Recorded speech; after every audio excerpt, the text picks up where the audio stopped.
काफी similar type की चीजें अभी कवर होने वाली हैं। तो इन पे आते हैं डेटा बेस्ड क्वेश्चंस, इन पे आते हैं केस स्टडीज, कि आपके सामने एक इमेज रख दी जाएगी या कुछ डेटा आपके साथ शेयर किया जाएगा, आपको उसको एनालाइज करना है और उसके बारे में दो शब्द बोलने हैं जो आप नहीं बोल पाते। ठीक है ना? ये इजी क्वेश्चंस नहीं होते, डिफिकल्ट नहीं होते, बट इजी नहीं होते। क्योंकि क्या होता है कि कुछ बच्चे ना बस, अच्छा sir, they want to say that 52% of male workers are self-employed, 24% of male workers are casual workers, 24% of male workers are regular salaried employees। हाँ बेटा, बिल्कुल सही बता रहे हो, लेकिन अगर सिर्फ यही लिख रहे हो तो वैल्यू एडिशन कहाँ है? तो सिर्फ ये नहीं कि जो ये बोल रहा है और अपने उसी को वर्ड्स में कन्वर्ट कर दिया, सिर्फ इतना ही नहीं करना होता, सिर्फ इतना ही नहीं करना होता। हाँ वो सब तो ठीक है कि कहना क्या चाहते हो वो भी बताना है। तो मैं कह रहा हूं ना कि तरीका समझना है कि डेटाबेस क्वेश्चंस को हैंडल कैसे करना है, सिर्फ डेटा को पैराग्राफ फॉर्म में लिख के नहीं देना होता। तो ध्यान से देखेंगे। तो पहला क्या है? Distribution of employment. हम वेरियस डिस्ट्रीब्यूशन पढ़ेंगे, सुनने पे ध्यान देंगे प्लीज।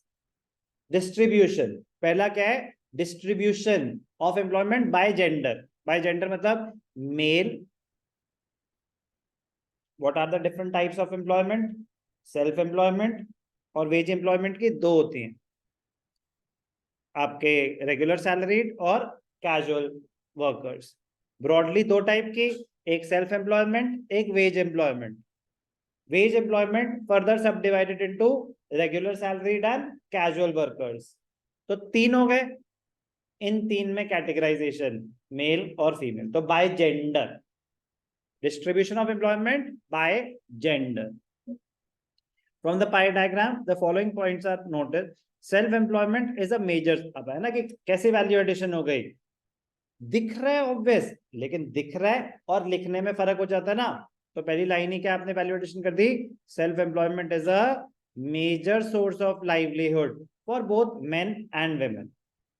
ठीक है ना? एक लाइन, लेकिन कैसे एकदम से थोड़ा सा मीनिंगफुल बना दिया डेटा को। दिख 52% लिखने का मतलब भी वही था, but major source of livelihood adds value.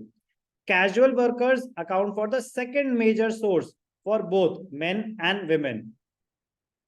Casual, ठीक है, 27%, दोनों 24 है, बट ठीक है, सेकंड ही तो है, दोनों को सिल्वर मेडल ही मिलेगा।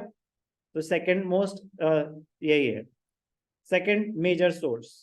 In case of regular salaried employment, men are found in greater proportion, whereas women form only 21%. Lesser women, अब ये मोस्ट इंपॉर्टेंट, ये मोस्ट इंपॉर्टेंट कि क्यों? क्योंकि ये क्यों का जवाब नहीं दे रहा डेटा। तो क्यों का आप जवाब तभी दे पाएंगे जब आपने वो चीज पढ़ रखी है। वहां क्रिएट नहीं कर सकते, इम्पॉसिबल है कि अगर मुझे लॉजिक ही नहीं पता कि वाई, ऑल्दो डिस्कस हो चुका है, बट क्यों, वाई रेगुलर सैलरीड एम्प्लॉइज में विमेन फीमेल वर्कर्स कम है, ज्यादा एजुकेशन में नहीं जाती, ज्यादा आगे तक जॉब्स नहीं करते। Lesser women are found in regular salaried employment. Why? Lack of, वो उनके लिए इजी नहीं होता to move from one place to another. Regular salaried की अपनी एक रिक्वायरमेंट भी होती है कि भाई साहब ट्रांसफर हो सकता है आपका कभी भी, आपको यहां से वहां जाना पड़ सकता है।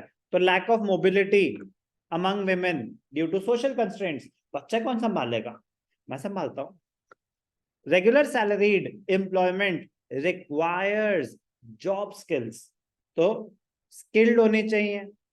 लो level of education among women, तो low level of education, low level of skills and lack of mobility, this adds value to the data based question answer which you given. Question आएगा ऐसे, आपके सामने पाई चार्ट होगा, ये याद मतलब याद कर लोगे, एक एडवांटेज पे हो, वो तो मैं कह रहा हूँ वो सेकंड राउंड होना चाहिए। बस फर्स्ट राउंड होगा कि आपके सामने पाई चार्ट रख दिया जाए, तो वो बोलेंगे comment, analyse the given data.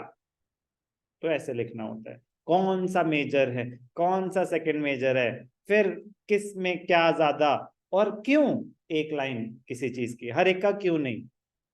Okay, तो जितना है उतना ही, इतना ही कंटेंट याद करना है, बट इतना याद करना है. तो this was distribution of employment by gender.